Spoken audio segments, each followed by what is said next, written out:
Dernière chromatographie en phase liquide. Il s'agit de la chromatographie liquide haute performance ou en anglais High Performance Liquid Chromatography, d'où l'anagramme HPLC.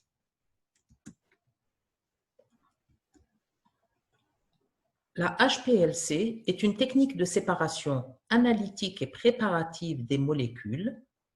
La phase mobile est bien entendu liquide et la phase stationnaire peut être un solide ou un liquide, ce qui permettra de distinguer les différentes HPLC. Le débit de la phase mobile est élevé et la colonne donc est en système fermé, ce qui conduit à une augmentation de la pression dans le système, contrairement aux différentes colonnes que nous avons vues jusqu'à maintenant qui étaient des colonnes ouvertes à basse pression. La HPLC n'est pas un principe en soi. Chaque type de support permettra de réaliser une chromatographie dont le principe est déjà connu et appliqué à pression ambiante. Ainsi, on peut avoir une HPLC d'adsorption ou une HPLC d'exclusion moléculaire ou une HPLC échangeuse d'ions, etc. Donc, l'HPLC n'est pas un principe en soi, mais est un appareillage. Voici un exemple d'appareillage qui est assez sophistiqué et assez volumineux. Un autre, un peu plus compact, mais bien entendu, ce qui nous intéresse, c'est de voir le schéma simplifié, c'est-à-dire quels sont les éléments de base que l'on retrouve dans tout appareil HPLC. Tout d'abord, il y a un réservoir à solvant qui permet donc d'avoir soit un seul solvant, on appelle ça en mode isocratique, soit un réservoir qui permet de créer un gradient, mode gradient. Ensuite, il y a une pompe qui est un élément important dans ce sens qu'elle permet de régler le débit. Et le débit est un paramètre très important en HPLC. Si le débit est trop lent ou trop rapide, on n'obtiendra pas une bonne séparation. Sur le trajet, existe une chambre à injection, c'est là où l'on injecte donc l'échantillon. Pareil, les éléments essentiels à noter, c'est qu'il ne faut pas surcharger la colonne, c'est-à-dire il ne faut pas injecter trop d'échantillons, une trop grande quantité ou concentration d'échantillons, et il faut utiliser des tout petits volumes afin que l'injection soit rapide et permettre ainsi de définir un temps T0. La colonne, telle que nous l'avons dit, c'est ici qu'il y aura des variations. Selon la nature de la phase stationnaire, on pourra définir les différents types de chromatographie. Adsorption, adsorption en phase normale, adsorption en phase inversée. Si on utilise une phase stationnaire liquide fixée, on développera une chromatographie de partage. Si on utilise une colonne forme échangeuse d'ions, une phase stationnaire échangeuse d'ions, on développera une chromatographie échangeuse d'ions, et ainsi de suite. À la sortie de la colonne, il faut bien détecter les molécules ou les solutés qui sortent. C'est pour cela qu'il y a un détecteur. On peut citer 3 détecteurs en chromatographie en phase liquide. C'est l'absorption UV visible, donc un spectrophotomètre, un réfractomètre ou un fluoromètre. Enfin, il y a des tubes qui permettent de collecter les différentes fractions. J'ai omis de signaler ici, bien entendu, il y a le détecteur envoie un signal, amplifie le signal détecté et il l'envoie à un enregistreur lequel enregistreur va donner le résultat sous forme de pic. Donc, les éléments essentiels qui sont repris dans une autre figure. Reprenons point par point, mais très rapidement, les points de l'appareillage. Le réservoir à solvant, il y a plusieurs flacons d'éluants qui permettront ainsi de réaliser des gradients ou d'utiliser un seul solvant, bien entendu. Il est bien évident que là où on a besoin des gradients, c'est par exemple en chromatographie échangeuse d'ions. Vous savez très bien qu'il y a une phase de fixation, puis il faut une phase d'élution avec un changement de la phase mobile.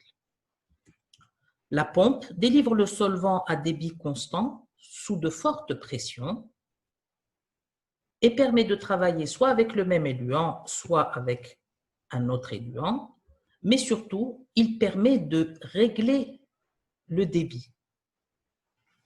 Si le débit est trop rapide, on risque d'entraîner trop rapidement les solutés sans qu'ils aient la possibilité de se séparer réellement. Il n'y a pas un partage réel entre les deux phases. L'entraînement est trop rapide. Automatiquement, on peut penser qu'il suffit alors d'utiliser un débit très lent. Or, ce n'est pas possible non plus, car un débit trop lent va améliorer l'efficacité de la colonne, mais va augmenter la diffusion des molécules dans la phase stationnaire, ce qui va entraîner une mauvaise séparation. Donc, pour une bonne séparation, il faudra choisir expérimentalement, donc en faisant plusieurs essais, un débit qui s'adapte à la fois à la nature de la phase mobile et à la nature de la colonne. Le système d'injection est une vanne haute pression, manuelle ou non. L'essentiel, c'est qu'il ne faut pas surcharger la colonne pour éviter l'obtention de pics larges et des phénomènes de traîne qui diminuent le pouvoir de résolution. Et d'autre part, il faut injecter très rapidement, donc injecter de faibles volumes d'échantillons afin de définir un temps T0 d'injection.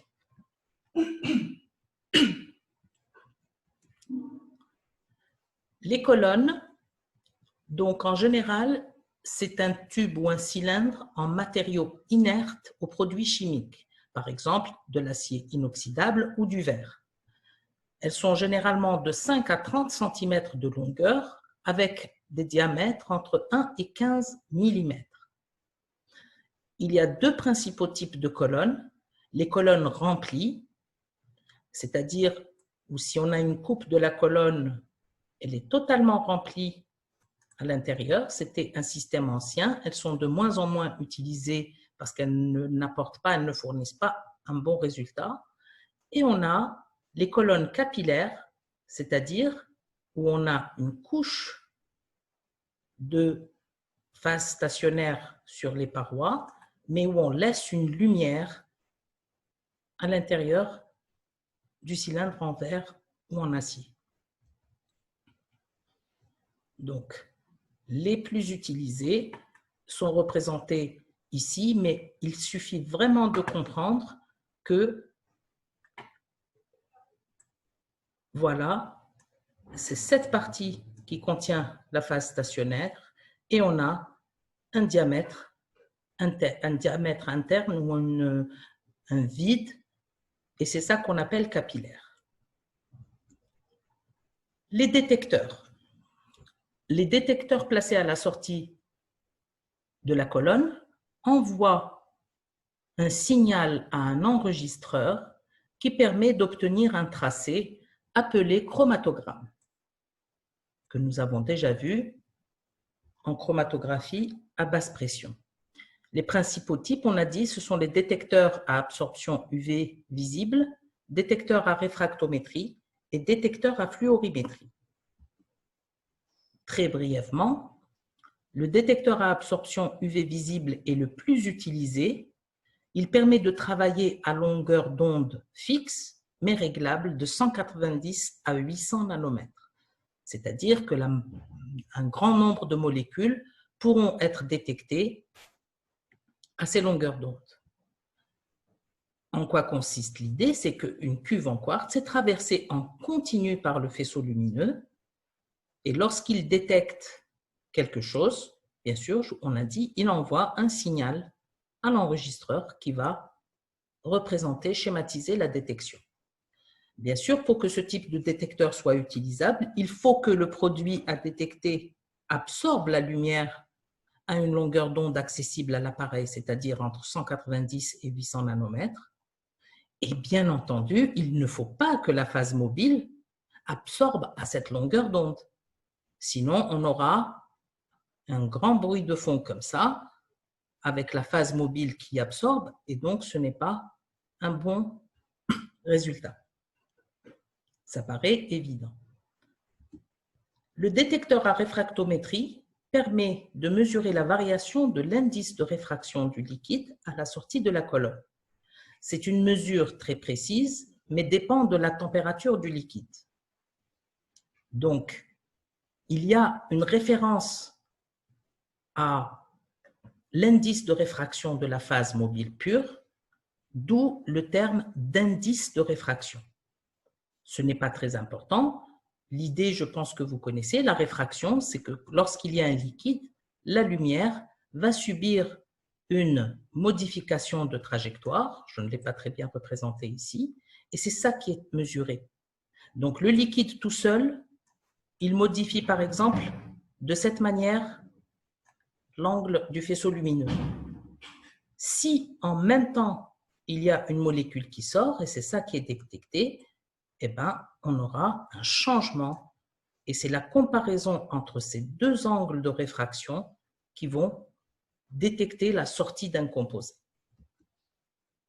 Le détecteur à fluorimétrie, il est très sensible, mais ne s'applique qu'aux composés fluorescents ou qu'on peut rendre fluorescents. On utilise généralement le chlorure de dancyle. L'enregistreur reçoit les impulsions électriques venant du détecteur et les transmet sur un papier déroulant à une vitesse donnée sous forme de pic. On obtient un chromatogramme et c'est sur celui-ci que sont données toutes les informations nécessaires à l'analyse qualitative et quantitative. Un chromatogramme s'exprime sous cette forme. On définit le T0 d'injection. Donc, l'axe ici représente le temps d'émergence ou de sortie des éluants. Et en ordonnée, on mesure la concentration dans les fluents en mesurant, par exemple, l'absorbance à une longueur d'onde donnée. On définit alors un pic par son temps de sortie, qui peut correspondre bien sûr à un volume d'élution. On définit la hauteur du pic, on définit la mi-hauteur du pic et on définit la largeur du pic à mi-hauteur ainsi que la largeur d'un pic à la base. Ceux-ci sont des paramètres qui seront utilisés pour évaluer de manière mathématique, de manière concrète, une séparation. La représentation schématique d'une élution peut être vue ainsi. Lorsqu'on dépose un échantillon à T0 qui contient ici par exemple les échantillons A plus B, à T0 on est là, puis au fur et à mesure que la phase mobile passe dans la colonne, elle entraîne les composés et selon leurs différences, ils vont bien sûr se séparer. Lorsque A sort, le détecteur envoie le signal à l'enregistreur et on a le tracé du pic. Donc c'est au cours du temps, c'est ainsi qu'on obtient le fameux tracé. Donc, cette méthode permet une analyse qualitative ou quantitative. Pour l'analyse qualitative, elle permet l'identification des composants d'un mélange. En effet, pour une phase stationnaire donnée, le temps de rétention, j'appelle TR le temps de rétention, est caractéristique de chaque soluté. On utilise souvent le temps de rétention relative, T'R, c'est-à-dire le TR d'un soluté inconnu sur le TR d'un produit connu, ce qui donne des valeurs de rétention indiciées avec un indice. Nous verrons par la suite et dans les TD, nous n'avons pas vraiment l'utilisation de ce paramètre. L'analyse quantitative est plus intéressante puisqu'elle permet de mesurer la concentration des différents composés qui ont été séparés. Les concentrations peuvent être comparées peuvent être calculées en comparant les aires des pics des inconnus à celles de solutions étalons, bien sûr. Vous vous rappelez, c'est comme en spectrophotométrie, on ne peut pas dans l'absolu déterminer quelle est la concentration de ces deux pics. C'est par rapport à un pic, à un soluté dont je connais la concentration, je l'appelle étalon. Là, je peux comparer l'aire de chaque pic et calculer donc la concentration. Ainsi, on considère que l'aire du pic E ou du pic du soluté étalon, de concentration étalon connu étant automatiquement, si l'aire du pic E correspond à cette concentration, l'aire d'un pic X correspondra à la règle de 3, ce qui permet d'écrire que la concentration d'un échantillon X est égale à l'aire du pic X multiplié par la concentration de l'étalon divisé par l'aire du pic étalon. J'espère que vous comprenez tous qu'on ne peut pas tenir compte que de la hauteur du pic, parce qu'entre ce pic et ce pic, vous ne pouvez pas dire que celui-là est en plus grande quantité que celui-là. Donc on mesure l'aire, la surface des pics. Quelles sont les applications? Les applications, on l'a dit dès le début, elles seront définies par la nature de la phase stationnaire. On peut développer une HPLC de partage en phase normale ou phase inversée, une chromatographie d'absorption phase normale ou phase inversée. On peut faire une HPLC d'exclusion moléculaire ou échangeuse d'ions. Enfin, la DHPLC est une application pour les acides nucléiques. C'est une chromatographie dénaturante ou Denaturing High Performance Liquid Chromatography. Nous allons voir brièvement le principe de cette dernière, puisque les autres sont tous des principes qui ont déjà été étudiés. La DHPLC est utilisée sur des produits PCR bruts sans nécessité de séquencer l'ADN. Cette méthode permet de détecter des différences de séquences d'une seule paire de bases, ainsi qu'elle permet également de détecter des insertions ou des délétions. Elle est basée sur l'élution différentielle d'ADN homoduplex et hétéroduplex quand ils migrent dans une colonne contenant un gradient de dénaturation. Quel est le principe? Dans un ADN double brun, les nucléotides mal appariés, à cause de mutations et polymorphismes, deviennent évidents par formation d'hétéroduplex. Un mélange de fragments sauvages mutants est soumis à migration par HPLC en conditions partiellement dénaturantes. Automatiquement, les hétéroduplex sont élués de la colonne avant les homoduplex à cause de leur plus faible stabilité. Alors, ceci est en texte, c'est peut-être pas très clair. Voyons comment ça se passe en concret. Afin de détecter si un mutant présente une mutation, qu'est-ce qu'on fait? On prend un témoin sauvage et on le met en présence d'ADN mutant, de produits PCR. Qu'est-ce qu'on fait? On dénature, c'est-à-dire on provoque l'ouverture des brins et on les laisse se réapparier. Statistiquement, on obtiendra les situations suivantes. On retrouvera l'appariement normal avec des homoduplex, mais il se formera également des hétéroduplex. À ce moment-là, lorsque les molécules circulent dans cette colonne qui contient du dénaturant, c'est-à-dire qu'au fur et à mesure du temps, la concentration en dénaturant augmente. Quels sont les premiers qui sont dénaturés et qui sortent en premier? Ça sera ceux qui présentent une instabilité, c'est-à-dire les hétéroduplex. Et ainsi, on va distinguer les différentes situations. Si le mutant testé n'est pas un vrai mutant et qu'il a la bonne séquence, eh ben, on n'aura que 2 pics.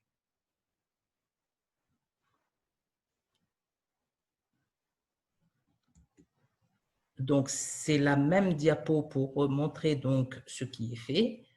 Le mélange des amplificats, des fragments d'ADN amplifiés aussi bien du type sauvage que du type mutant. On dénature puis on renature. On a les différents duplex qui se forment et la chromatographie permet de détecter donc la présence ou l'absence de ces hétéroduplex. S'il n'y a pas d'hétéroduplex, c'est que le fragment d'ADN testé ne présentait pas la mutation. Et s'il y a 4 pics tels que c'est représenté ici, bien sûr, on saura qu'il y a des hétéroduplex, donc qu'il y a une anomalie.